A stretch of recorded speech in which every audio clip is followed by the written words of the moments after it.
Martin, could you please explain the founders' meaning of separation of church and state? This is a good question, and it comes up every time. Separation of church and state is a phrase that had a... Oh, wait, hold on. We're not on? There we go. There we go. There we go. Separation of church and state is a phrase that had a really well-established historical meaning at the time the founders used it. It was not just a concocted phrase.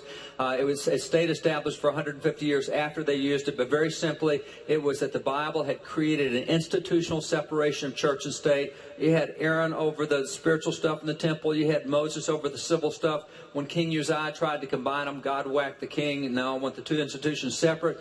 But it got combined at about the 4th century A.D. And what happened was the government took over the church, and the government said, we'll determine theology, and you guys enforce what we tell you to do. It wasn't the church taking over the government. So what happened was we went about 12 centuries that way. We call it the Dark Ages. That's where all the atrocities occurred in the name of religion, particularly the Christian religion.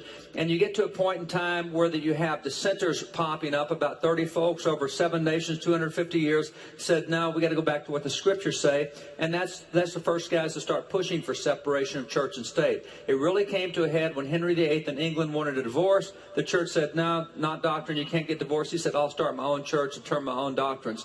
At that point, Reverend Richard Hooker said, no, it's got to be separation of church and state. You're the government. You don't determine church doctrine.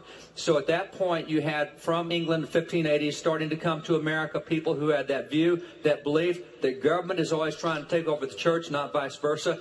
So for the 150 years in America, separation of church and state meant the government can't stop us from doing a religious activity, determining our own theology, expressing ourselves, our faith the way we want. And that's the way the founders did in the First Amendment. Government cannot do anything to establish a federal religion, and government cannot do anything to stop religious exercises, period. When Jefferson wrote the famous letter, January the 1st, 1802, it was in response to a group of Baptists in Danbury, Connecticut, saying, we're the minority religion up here. We're afraid the government's going to stop us from expressing our faith. He said it won't happen. There's a wall of separation between church and state. So for 150 years after Jefferson's letter, separation meant the government could not stop a public religious activity.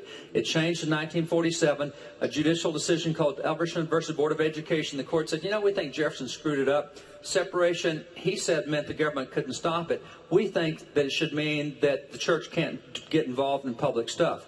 And so at that point in time, we're now at the point where Congress shall make no law now means that a kid can't say the word God at a graduation, which is a stupid parsing of the Constitution and First Amendment. But that's the history of separation of church and state.